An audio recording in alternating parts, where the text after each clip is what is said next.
बॉलीवुड से लोगों की नफरत का आलम ये हो गया कि अगर एक आम आदमी, जो सामान्य आदमी एक है जिसका दूर दूर तक बॉलीवुड से कोई नाता नहीं, अगर गलती से भी उसने बॉलीवुड के पक्ष में थोड़ा सा भी बात कर दी, लोग उसी को गाली गलौज करना शुरू कर देते। इतनी नफरत हो गई है लोगों को बॉलीवुड से, इसका अंदाज़ा शायद इससे पहले किसी ने लगाया भी नहीं होगा कि इतनी नफरत हो सकती है बॉलीवुड से।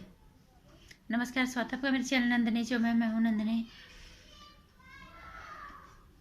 बॉलीवुड से नफरत, इससे पहले इतनी नफरत का नौ भी नहीं था सुशांत की मौत से पहले, क्योंकि लोग इन्हें अपना आदर्श मानते थे। हर वर्ग के लोग, हर आयु के लोग, हर तरह का पढ़ा लिखा अनपढ़, चाहे कितना भी पढ़ा लिखा था या अनपढ़ था, इन्हें आंख बंद करके इनका अनुसरण करते थे। ये जैसा खाते हैं, ये जैसा पीते हैं, ये जो पहनते हैं, किससे लोगों को लगता है कि ये हमारे आदर्श हैं। कितनी बड़ी बेवकूफ़ी थी लोगों की कि ये हमारे देश को क्या दे रहे हैं, ये समझ नहीं थी तब लोगों को।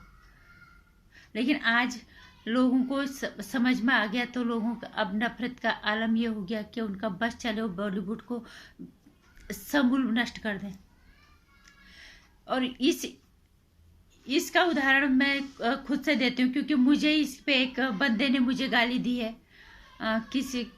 किसी पे कमेंट किया था मैंने, ये सुशांत सिंह की मौत से पहले का 2-3 महीने पहले का कमेंट था। एक वीडियो आया था, वहाँ पे अक्षय कुमार की जीवनी के बारे में कुछ बता रहे थे, तो मैंने उसमें लिखा, मैंने वहाँ पे कमेंट लिखा कि आपकी जीवन यात्रा दूसरों के लिए प्रेरणा स्रोत है, और खासकर उन लोगों के लिए जो जिंदगी में हार मान के आत्महत्या जैसा कदम उठा लेते हैं। तब मैंने एक कमेंट किया था, कम से कम 7-8 महीने पहले की बात हो गई होगी, 6 महीने तो सुशांत सिंह राजपूत की मौत को हो गए, इससे बहुत पहले की बात हो गई है। तो अभी कल मुझे एक ने उस कमेंट का रिप्लाई किया है, चल निकल यहाँ से। उस कमेंट का मैसेज अब आया है। पहले तो हालांकि उनकी गलती है कि उनको देखना चाहिए कि ये कमेंट बहुत पहले पुराना है, हालांकि उसमें मेंशन होता है नहीं होता वो पता नहीं, लेकिन उन्होंने मुझे गाली दी है। मुझे इस बात से बुरा नहीं लगा कि उन्होंने मुझे गाली दिया। मुझे खुशी इस बात की है कि हमारे देश के लोग, हमारे देश के नागरिक, हमारे देश की जनता जो अंधों की तरह उनको अनुसरण करते थे बॉलीवुड वालों को, इनके कितने चेहरे हैं, उनकी आंखें खुल गई है, इनको समझ गए हैं इस बॉलीवुड के कितने चेहरे हैं, कितना नकाब पे नकाब, एक नकाब उतार तो दूसरा नकाब, कितनी तरह से ये हमें बेवकूफ़ समझते थे। अक्षय कुमार एक तरह पे दिखाते थे कि मैं तो देशभक्त हूँ, देशभक्त फिल्में बनाता हूँ, मैं तो मोदी जी का भक्त हूँ, और दूसरी तरफ ये है अक्षय कुमार वैष्णो देवी जाने में इन्हें ऐतराज होता है। ये सुशांत सिंह राजपूत के मौत के बारे में कोई ट्वीट नहीं करते कि एक बंदे के साथ गलत हुआ है, वो भी मेरी तरह आउटसाइडर था। दिशा सलान जैसी लड़की का रेप हुआ है, उसकी हत्या हुई है, उसके बारे में कोई नहीं बोला। क्या कहेंगे, इनका कितने चेहरे हैं, कितने नकाब इन्होंने पहने हुए हैं, और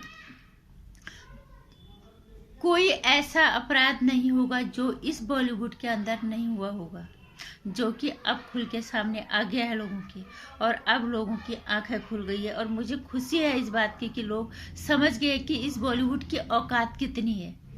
अगर ये बॉलीवुड होंगे अरबोपति, बहुत हम जैसों की तो कोई औकात ही नहीं है। ये जो भी अरबपति, लखपति, करोड़पति, ये जो भी पति बने, लेकिन औकात इनकी सिर्फ एक नाचने गाने से ज़्यादा हम कुछ नहीं समझेंगे। सिर्फ पहले तो इस बॉलीवुड का समूल नाश हो जाने चाहिए। अगर नहीं हुआ रहा भी, किसी को देखना भी है, तो सिर्फ इनको ये जाके देखो, अपना पैसा खर्च करके सिर्फ ये देखो कि सिर्फ हम अपना मनोरंजन करके आ रहे हैं। इनको अनुसरण करने की ज़रूरत नहीं है, और आप कोई करेगा भी नहीं, क्योंकि आप लोग समझ गए हैं कि इस बॉलीवुड की औकात कितनी है। ये इतना सा भी मान नहीं रखते, जिस चरित्र को एक पर्दे पे निभाते हैं, उस चरित्र का ये थोड़ा सा भी अपनी असल जिंदगी में नहीं उतारते। ड्रग्स से लेके मतलब हर तरह के अपराध वहाँ पे है। अब हत्या, बलात्कार, जिस्म परोसी,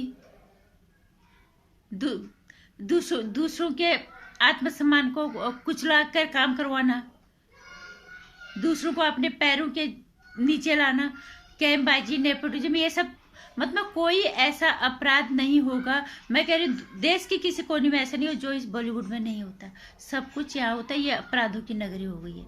और तब जब तक आँख खुली नहीं थी तब तक हम भी इनको, जो लोग, कुछ लोग, सारे को तो हम अनुसरण नहीं करते थे, लेकिन जितने को हम करते थे हम सोचते थे ये वाकई में बहुत अच्छे। लेकिन ये पता चल गया कि जिन्हें भी हम अच्छा समझते थे कोई अच्छा नहीं है। गिनती का भी 1-2 अगर होंगे तो होंगे। अगर 1-2 कुछ पहले अच्छे रहे होंगे तो उनका दोगुना चरित्र। अजय देवगन, अक्षय कुमार हमें बेवकूफ़ बना के कि हम तो भैया सनातनी है, हम तो हिंदूवादी हैं, क्योंकि अपनी फिल्में चलानी थी इन्होंने हिंदुओं के बलबूते। अजय देवगन की फिल्म पिछले साल ही आई थी जो सुपर हिट रही थी, तानाजी अनसंग वॉरियर। तब बहुत दिखाया था उसने अपने आप को हिंदू हिंदू करके।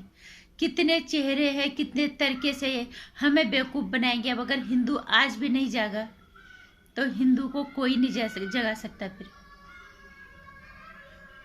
और ये बहुत खुशी की बात है कि लोग जाग गए हैं। लोग बॉलीवुड के लिए तो लोग जाग गए। अब राजनीति के लिए लोग कितना जागे ये अभी नहीं कह सकते, लेकिन बॉलीवुड के लिए लोग जाग चुके हैं। क्योंकि जिस तरह से मेरे कमेंट का आंसर दिया उसने इतने महीनों के बाद, उसको पता नहीं था कि ये कमेंट मैंने कितने पहले किया। 6 महीने तो सुशांत सिंह राजपूत की मौत को हो गए, उससे पहले का कम से कम 8-10 महीने हो गए होंगे जब मैंने उस कमेंट का, उस वीडियो में कमेंट दिया था कि आपकी जीवन यात्रा दूसरों के लिए प्रेरणा स्रोत है। और अगर और उन लोगों के लिए जो जिंदगी में हार मान के संघर्ष से आत्महत्या कर लेते हैं उनके लिए प्रेरणा स्रोत है। मुझे थोड़ा पता था कि ये इतने सारे चेहरे पहन के बैठे हुए हैं, इतने तरह से बेवकूफ़ बनाते हैं। इनका बाहर का चेहरा कुछ और, अंदर का कुछ और, फिर उसके अंदर कुछ और, फिर उसके अंदर और ज़्यादा भेड़ियापन लिए हुए हैं। ये हमें अंदाजा भी नहीं था। आज हम कोई भी वीडियो कहीं पे अगर दिख गई हम उसको देखते भी नहीं है, ना हमें इनसे कोई सीखने की ज़रूरत है। और मुझे इस बात का बुरा नहीं लगा कि उस बंदे ने मुझे गलत तरीके से बात किया, काफ़ी बदतमीजी से ही बात किया, मेरे कमेंट का आंसर दिया। मुझे बुरा नहीं लगा। मुझे खुशी इस बात की हो कि लोग जाग गए हैं। बैकआउट बॉलीवुड ट्रेंड कर रहा, और ट्रेंड होना भी चाहिए। या तो ये बॉलीवुड सुधरे या इसका समूल विनाश हो जाना बहुत जरूरी है, नहीं तो हमारे देश के लिए बहुत घातक सिद्ध होगा। नमस्कार। वीडियो को लाइक करना, चैनल को सब्सक्राइब करना, आने वाली वीडियोज़ की जानकारी के लिए घंटी आइकन प्रेस कर देना।